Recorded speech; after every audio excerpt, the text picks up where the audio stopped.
Hello and welcome to Season 8, the platform where we speak truth to power. Please have a listen to Mia Motley, Motley from the Bahamian president for her great speech to Africans. It's powerful stuff. Get ready to be amazed. Behind me, you see the sign. Says, a borderless Africa. And that is what we need. We need a borderless Africa, Africa that's one. That's where the people are how we were before the colonials came. And it's not only for the Africa, for within Africa, and also the countries that are the Haiti, Jamaica, Bahamas, all of those places, they are part of Africa as far as we're concerned. But the real core, Africa must be borderless. Let's listen to our speech. Powerful stuff. Powerful stuff. Please, if you haven't subscribed to Season AY, the platform where we speak truth to power, go ahead and subscribe now. Hit the notification button, give us a thumbs up, and of course help us reach more people. How do you go about doing that? Let me just show you quickly. Sorry about that. 1 second. Let me show you how to get there. Oh, sorry about that. What's going on? Here. Subscribe. Hit the notification button, and of course give us a thumbs up, and then share. Please do share. We appreciate that. Thank you very much. So subscribe to us. So without much with that being said, let's carry on now, and please continue to subscribe as you're watching this podcast. You're watching Season AY, the platform where we speak truth to power. Let's have a listen to Prime Minister Mia Motley, her powerful speech. Listen. This morning, it was expressed by Bob Marley in that great song, Africa Unite, as we're moving right out of Babylon and we're moving into the fatherland, or should I say, the motherland. I say these things because if we are truly to unite and to bring prosperity to our people, a number of things matter. One, we must come together first and foremost to create the environment within which our governments and our people can most be successful. And that means reframing the agreements that were made when we were not seen as sovereign nations, and when justifiably they could say that they did not know of our circumstances because we did not have the expression of nationhood when the Bretton Woods institutions were formed. Similarly, we can say to them now that almost 8 decades later, there is no excuse for not seeing us, hearing us, or feeling us. And there is no excuse for others being proxies for our voices in circumstances where we do not have a seat at the table. But I come from a small little nation who also produced a woman called Shirley Chisholm, who in her attempt to remain unbought and unbossed not only was the first African descendant to become a female member of the Congress of the United States of America in 1968, but she dared to also run for the presidency of that country and to articulate a vision that is as relevant today, 50 years later, as it was when she went on that occasion. And she told us that if there is no seat at the table, bring your own chair.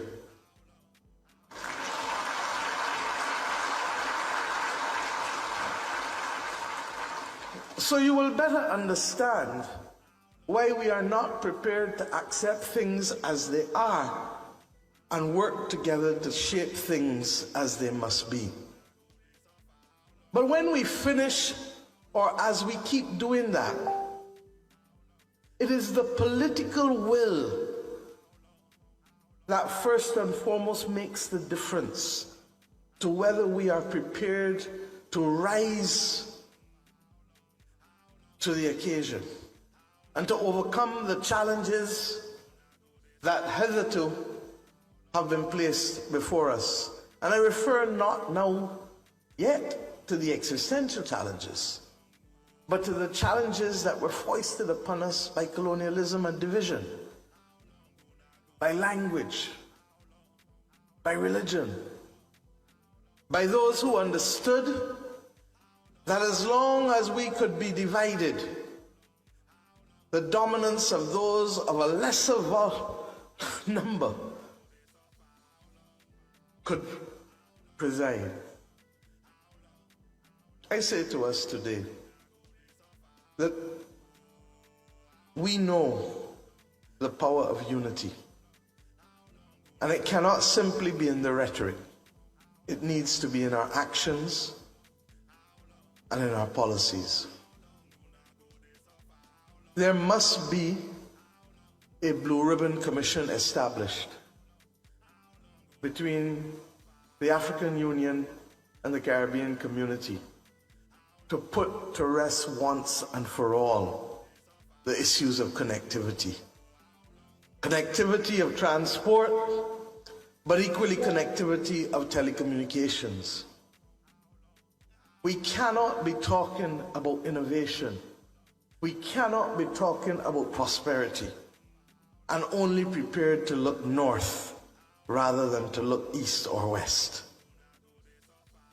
The only people who can be blamed for the absence of that connectivity now are no longer those who colonized us, but those who are in the seat today to make the difference by securing that connectivity.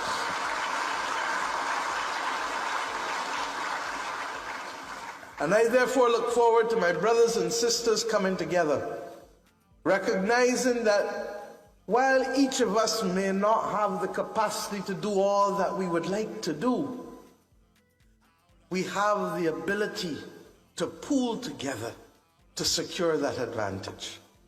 The Africa Exim Bank, the Africa Development Bank, the Caribbean Development Bank, the CARICOM Development Fund have a duty to work with us all to ensure that whatever is necessary to make both the financial and economic case of connectivity is put in place, because the next major step of cementing this relationship is not about leaders coming and mixing with other leaders, but it is about ordinary people moving in their own time and space to be able to make those friends, to make new family, and to make new business.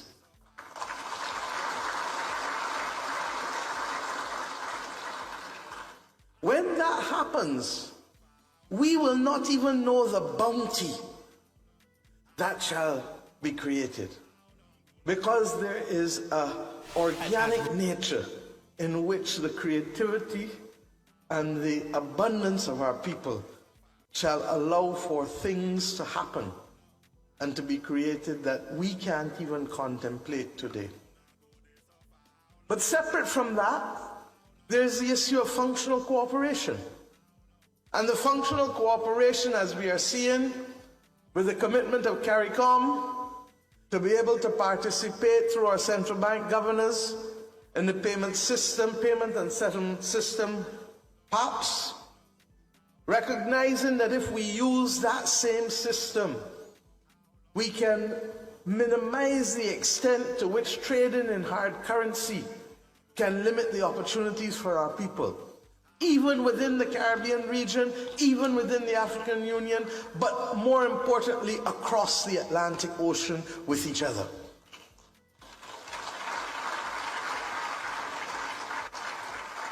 The functional cooperation, however, must go beyond that. And it must now also, as it did in the area of the African Medical Supplies Platform, continue where pooled procurement is critical, both to access difficult provisions or equipment, where our orders, as I said, are simply too small, and to guarantee better pricing that we cannot do as market takers and not as market shapers. That pooled procurement, particularly in a world bedeviled by a climate crisis, relates to the extent to which we can make the investments in a few critical areas. Yes, one is pharmaceuticals. There is need for pooled procurement in pharmaceuticals, but there is also need for manufacturing of pharmaceuticals in the global south, as Rwanda has shown so brilliantly here on the continent with the establishment of its partnership with BioNTech, and other African countries are about to follow. In our own region, Barbados and Guyana have also indicated that we will work together with Rwanda and the WHO and other partners in the European Investment Bank and the European Union for both technology transfer, for the provision of the regulatory framework being adopted, and for ultimately the access to have the capital. But what matters for this to happen is for us to be able to have the pooled procurement. We spoke earlier, I think Professor Rama was the one who showed us the possibilities of what can happen when Zambia makes electric vehicle batteries, or when other countries are involved in medical devices. We have, through functional cooperation, to determine what are the centers of excellence in terms of industrial production that can bind us together as a Caribbean and African people. Similarly, my dear brother, Prime Minister of Bahamas and Chairman of CARICOM, has spoken eloquently about the possibilities of services. What we can bring to the table and what you can bring to the table in terms of tourism services. Like Bahamas, Barbados has in excess of a century's experience in the business of tourism. By the same token, in the area of educational and medical services, we have been able to excel such that we have been able to provide for our people a quality of life for the most part that is among the envy of the world as a developing nation.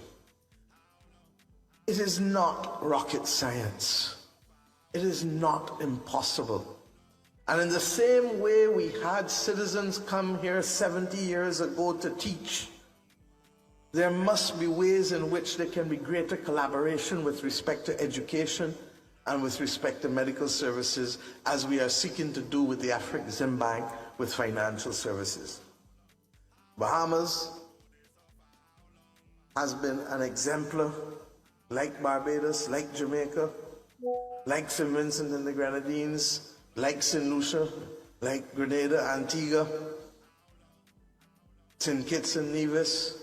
All of us know what it is to earn our living through being hospitable and providing opportunities for others to visit. We have among global tourism the highest repeat visitor rate.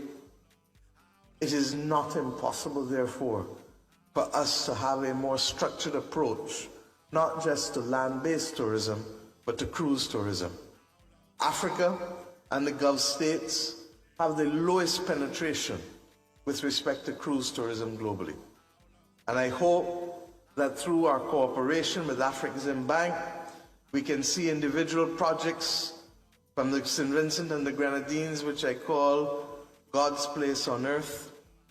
When you go to the Grenadines and you see the beauty of the landscape, to other parts of the Caribbean, where, in the case of Barbados, we currently home port cruise ships and take people from the United Kingdom every week in the winter season to cruise the Caribbean. And when you ask those in Africa, why aren't we seeing more people? There is a problem of the transit visas in the North Atlantic countries. If we allow the denial of visas to our people in the North Atlantic countries to define how we can trade, then we truly deserve whatever comes to us. It is within our power to build those bridges, to stop our people from being the victims, deliberately or by accident, of the actions of others. In the area of services, the innovation continues. Many people in this room would never have heard of something called Archie, have you? Archie, as it then was the first internet search engine tool. And Archie was an innovation of a young Barbadian, Alan Emptage. You didn't know that? And he refused to patent his revolutionary technology to ensure that the modern technologies we use today could be done and could be built. He is now recognized for his creation. So that when we speak about Google, we need to know that long before Google, there was Archie.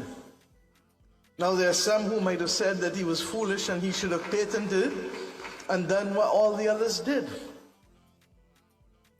But equally, long before Apple Pay, there was M-Pesa. And we begin to ask ourselves,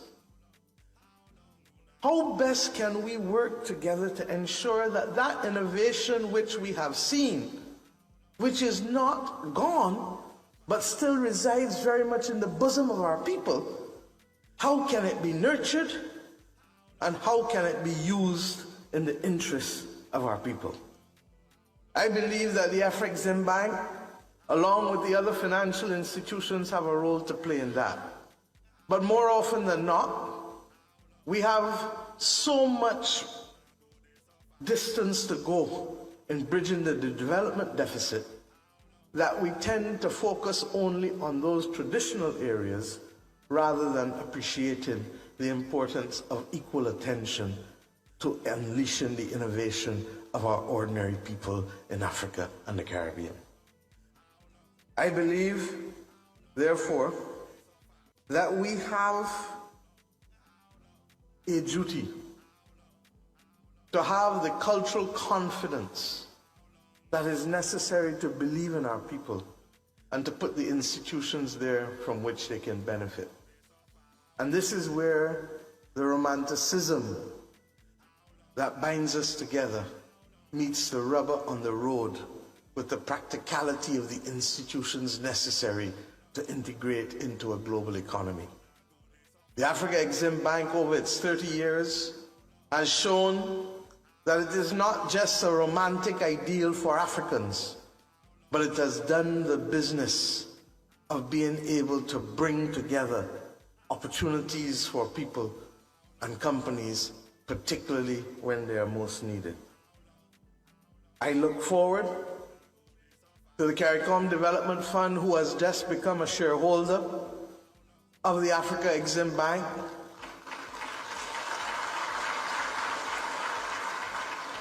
being able to meet the true needs of the revised Treaty of Chaguaramas, which established the Caribbean Community.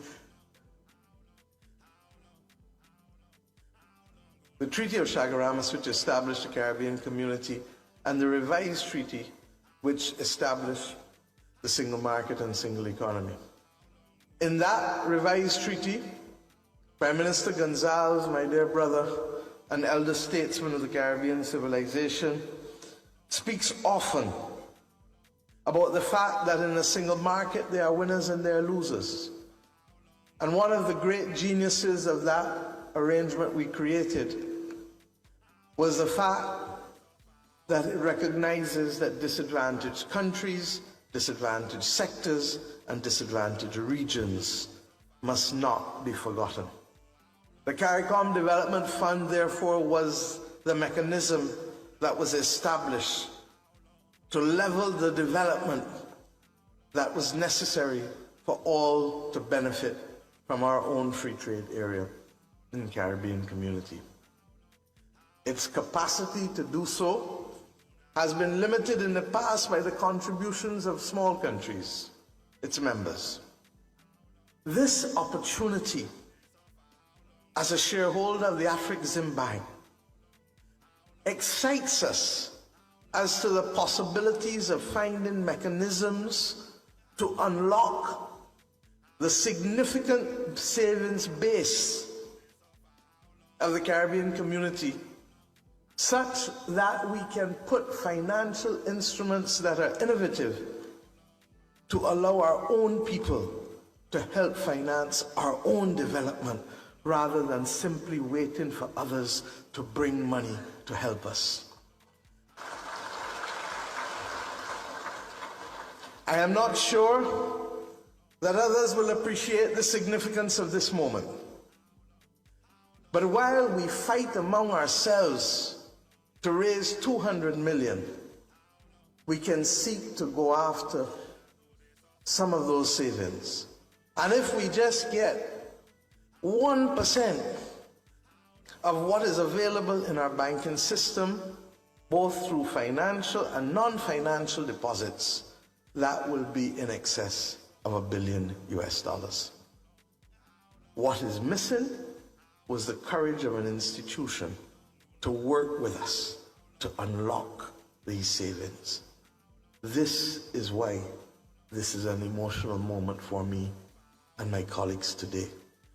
We have come to Accra, Ghana, not because we have simply come home to celebrate the homeland, but we have come to Accra, Ghana, confident that the things we shall do here and the agreements we shall make here are part of a continuum that we have started in the last year with the Afrexim Bank to be able to see how truly we can make a defining difference to the lives of our people.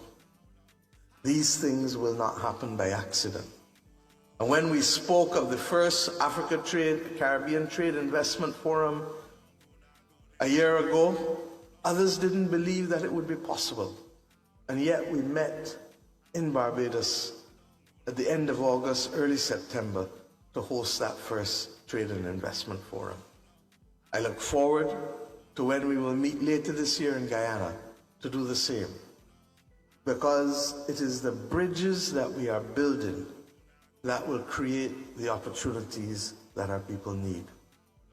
You know, when we saw the holograph, and we, especially for me, who was not born until 1965, could sit in a room with the father of the post-independence world of Africa and the Caribbean, and hear the voice and the words of Dr. Kwame Nkrumah, it was also a special moment.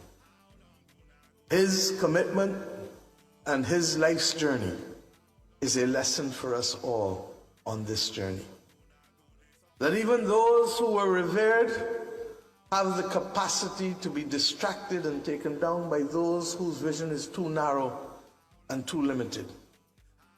But that ultimately, the noble causes that we fight for will always rise because they are universal and they are perennial. I leave, therefore, this morning, this stage, confident that that which has brought us to Accra is a noble and veritable cause. It was expressed by Bob Marley in that great song, Africa Unite, as we're moving right out of Babylon and we're moving into the fatherland, or should I say, the motherland. My friends,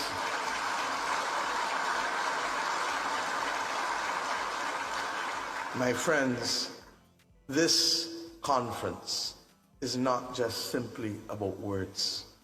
The genius of this conference is that it has been about action. Let us all, to the occasion, now apply the will that is necessary to close the gap, and to recognize from the example of Dr. Nkrumah's life that it is not always a straight line, but that we shall always remain focused, because that cause for which we fight is a necessary and a just cause for the liberation and for the improvement of the lives of the people of Africa, wherever the people of Africa are found on the planet Earth. Because this represents a very special moment, not just for me, but for those of us who, not due to anything that we did, but who were carried from this place to another place. And yes, there were those who came and worked in the early days of the independence of this nation. You only need to see the road named in tribute to George Padmore to appreciate the significance of the efforts of unity that came before us.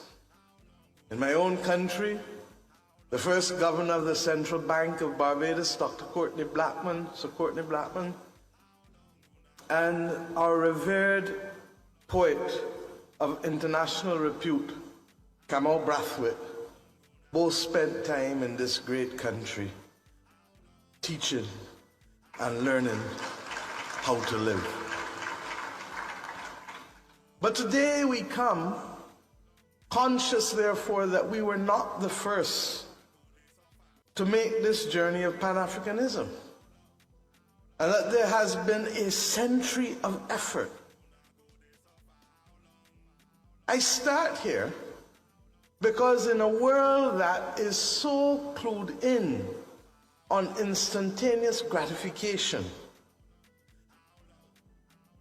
that it is important to set context and to understand the mission ahead of us. And that is why this morning is special.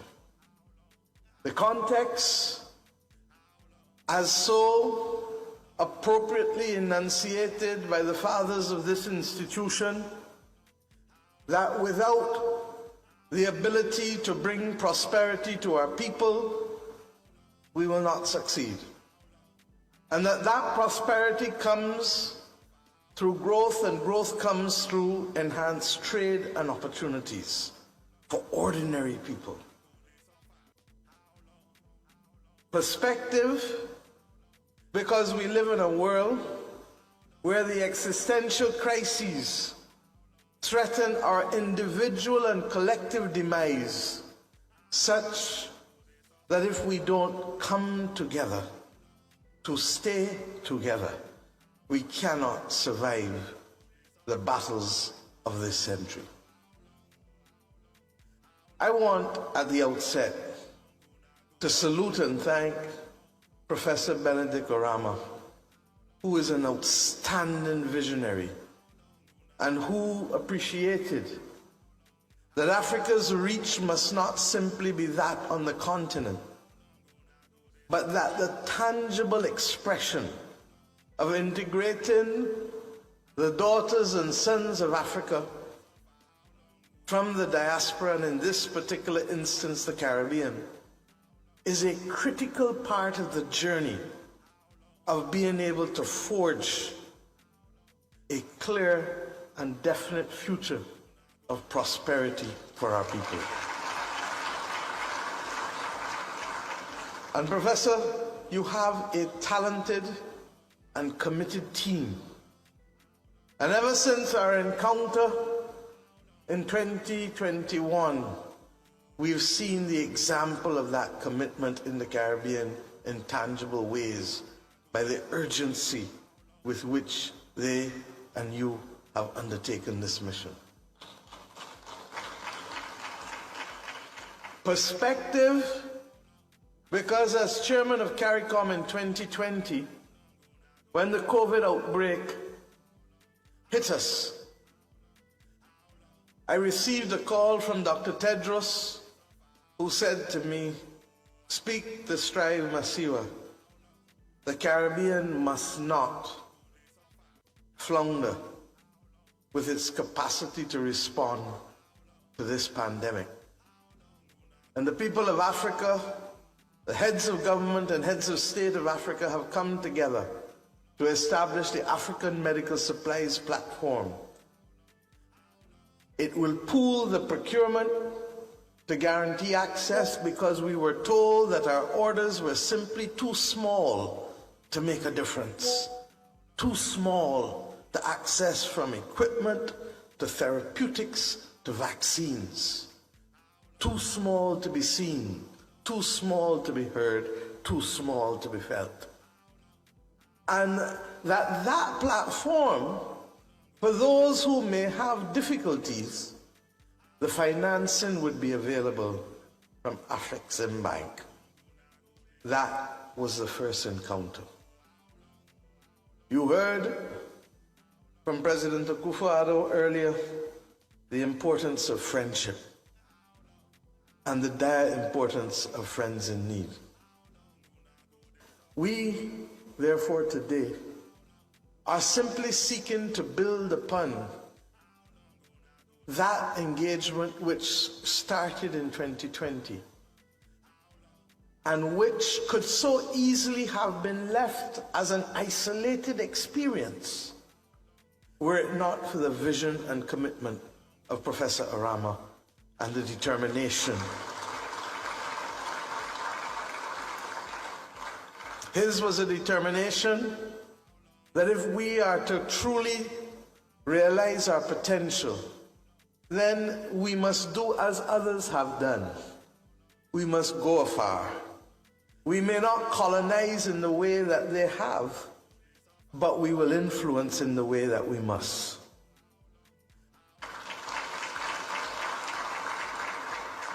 And we will influence because we understand that we still regrettably fight the battles to remove an imperial shadow over the modern transactions and engagements of the 21st century. That imperial shadow has meant that the things that we were told could not be done have been done by others. That there should be no quantitative easing. But yet, in the middle of the pandemic, the G7 countries engaged with a level of quantitative easing that even surpassed what they did when the financial crisis broke in 2008-9. We were told that there should be no export restrictions, but we saw equipment held back and export restrictions applied when ventilators were in short supply, when it was the belief that ventilators were the savior for those who needed to survive the pandemic.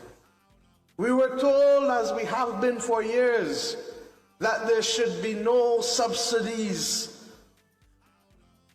and policies to give ourselves preferential advantage in a world that has been liberalized for trade. But yet we see the consequences of the Inflation Reduction Act today as we speak on the other trading partners of the globe. Thank you, and God bless.